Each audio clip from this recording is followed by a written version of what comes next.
अमृत काल का ये पहला बजट विकसित भारत के विराट संकल्प को पूरा करने के लिए एक मजबूत नींव का निर्माण करेगा। ये बजट वंचितों को वरीयता देता है। ये बजट आज की एस्पिरेशनल सोसाइटी, गांव, गरीब, किसान, मध्यम वर्ग सभी के सपनों को पूरा करेगा। मैं वित्त मंत्री निर्मला जी और उनकी टीम को इस ऐतिहासिक बजट के लिए बधाई देता हूं। साथियों, परंपरागत रूप से अपने हाथ से औजारों और टूल्स से कड़ी मेहनत कर कुछ न कुछ सृजन करने वाले करोड़ों विश्वकर्मा इस देश के निर्माता है। लोहार, सुनार, कुम्हार, सुथार, मूर्तिकार, कारीगर, मिस्त्री, अनगिनत लोगों की बहुत बड़ी लंबी लिस्ट है। इन सभी विश्वकर्माओं की मेहनत और सृजन को देश इस बजट में पहली बार अनेक प्रोत्साहन योजना लेकर के आया है। ऐसे लोगों के लिए ट्रेनिंग, टेक्नोलॉजी, क्रेडिट और मार्केट सपोर्ट की व्यवस्था की गई है। पीएम विश्वकर्मा कौशल सम्मान यानी पीएम विकास करोड़ों विश्वकर्माओं के जीवन में बहुत बड़ा बदलाव लाएगा। साथियों, शहरी महिलाओं से लेकर गांव में रहने वाली महिलाएं हो,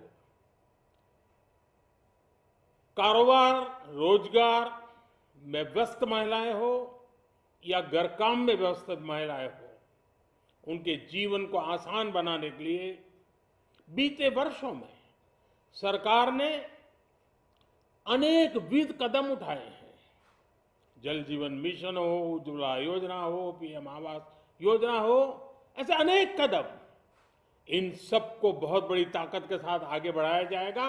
उसके साथ साथ महिला सेल्फ हेल्प ग्रुप एक बहुत बड़ा सामर्थ्यवान क्षेत्र आज भारत में बहुत बड़ी जगह अपने हाथ एक्वायर कर चुका है।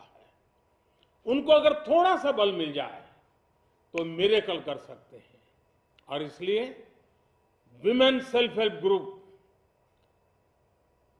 उनके सर्वांगीण के विकास के लिए नई पहल इस बजट में एक नया आयाम जोड़ेगी। महिलाओं के लिए एक विशेष बचत योजना भी शुरू की जा रही है और जनधन अकाउंट के बाद ये विशेष बचत योजना सामान्य परिवार की गृहिणी माताओं बहनों को बहुत बड़ी ताकत देने वाली है। ये बजट सहकारिता को ग्रामीण अर्थव्यवस्था के विकास की धुरी बनाएगा। सरकार ने कोऑपरेटिव सेक्टर में दुनिया की सबसे बड़ी अन्न भंडारण योजना बनाई है, स्टोरेज कैपेसिटी। बजट में नए प्राइमरी कोऑपरेटिव्स बनाने के लिए एक महत्वाकांक्षी योजना का भी ऐलान हुआ है। इससे खेती के साथ साथ दूध और मछली उत्पादन के क्षेत्र का विस्तार होगा। किसानों, पशुपालकों और मछुआरों को अपने उत्पाद की बेहतर कीमत मिलेगी। साथियों, अब हमें डिजिटल पेमेंट्स की सफलता को एग्रीकल्चर सेक्टर में दोहराना है। इसलिए इस बजट में हम डिजिटल एग्रीकल्चर इंफ्रास्ट्रक्चर की एक बहुत बड़ी योजना लेकर आए हैं। आज दुनिया इंटरनेशनल मिलेट ईयर मना रही है। भारत में मिलेट्स के अनेक प्रकार हैं, अनेक नाम हैं। आज जब मिलेट्स घर घर में पहुंच रहा है, पूरी दुनिया में पॉपुलर हो रहा है, तो उसका सर्वाधिक लाभ भारत के छोटे किसानों के नसीब में है। और इसलिए आवश्यक है कि नए तरीके से उसको आगे ले जाया जाए। इसकी एक नई पहचान, विशेष पहचान आवश्यक है।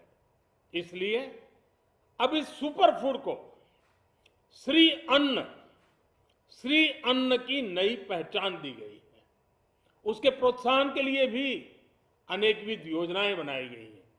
श्री अन्न को दी गई प्राथमिकता से देश के छोटे किसानों, हमारे आदिवासी भाई बहन जो किसानी करते हैं, उनको आर्थिक संबल मिलेगा और देशवासियों को एक स्वस्थ जीवन मिलेगा।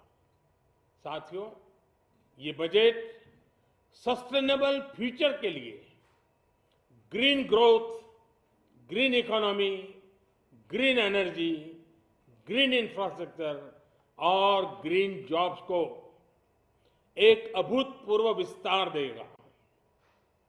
बजट में हमने टेक्नोलॉजी और न्यू इकोनॉमी पर बहुत अधिक बल दिया है। एस्पिरेशनल भारत आज road, rail, metro, port, waterways, हर क्षेत्र में आधुनिक इंफ्रास्ट्रक्चर चाहता है। नेक्स्ट जनरेशन इंफ्रास्ट्रक्चर चाहिए। 2014 की तुलना में इंफ्रास्ट्रक्चर में निवेश पर 400% से ज्यादा की वृद्धि की गई है। इस बार इंफ्रास्ट्रक्चर पर 10 लाख करोड़ रुपए का अभूतपूर्व इन्वेस्टमेंट भारत के विकास को नई ऊर्जा और तेज गति देगा।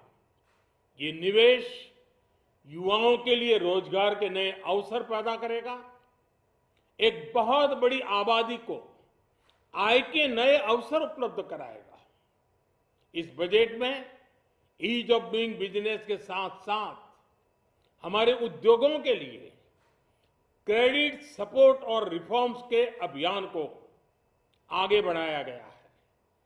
एमएसएमईज के लिए 2 लाख करोड़ रुपए के अतिरिक्त ऋण की गारंटी की व्यवस्था की गई है। अब प्रिजम्पटिव टैक्स की लिमिट बढ़ने से एमएसएमईज को ग्रो करने में मदद मिलेगी। बड़ी कंपनियां द्वारा एमएसएमईज को समय पर पेमेंट मिले, इसके लिए नई व्यवस्था बनाई गई है। साथियों, बहुत तेजी से बदलते भारत में मध्यम वर्ग, विकास हो या व्यवस्था हो, साहस हो या संकल्प लेने का सामर्थ्य हो, जीवन के हर क्षेत्र में आज भारत का मध्यम वर्ग एक प्रमुख धारा बना हुआ है। समृद्ध और विकसित भारत के सपनों को पूरा करने के लिए मध्यम वर्ग एक बहुत बड़ी ताकत है। जैसे भारत की युवा शक्ति ये भारत का विशेष सामर्थ्य है, वैसे ही बढ़ता हुआ भारत का मध्यम वर्ग भी एक बहुत बड़ी शक्ति है। मध्यम वर्ग को सशक्त बनाने के लिए हमारी सरकार ने बीते वर्षों में अनेकों निर्णय लिए और ईज ऑफ लिविंग को सुनिश्चित किया है। हमने टैक्स रेट को कम किया है, साथ ही प्रोसेस को सिंप्लीफाई, ट्रांसपेरेंट और फास्ट किया है। हमेशा मध्यम वर्ग के साथ खड़ी रहने वाली हमारी सरकार ने मध्यम वर्ग को टैक्स में बड़ी राहत दी है। इस सर्वस्पर्शी और विकसित भारत के निर्माण को गति देने वाले बजट के लिए मैं फिर एक बार निर्मला जी और उनकी पूरी टीम को बहुत बहुत बधाई देता हूं और देशवासियों को भी बहुत बधाई के साथ साथ मैं आह्वान करता हूं, आइए अब नया बजट आपके सामने है, नए संकल्पों को लेकर के चल पड़े। 2047 में समृद्ध भारत, समर्थ भारत, हर प्रकार से संपन्न भारत, हम बना के रहेंगे। आइए इस यात्रा को हम आगे बढ़ाएं। बहुत बहुत धन्यवाद।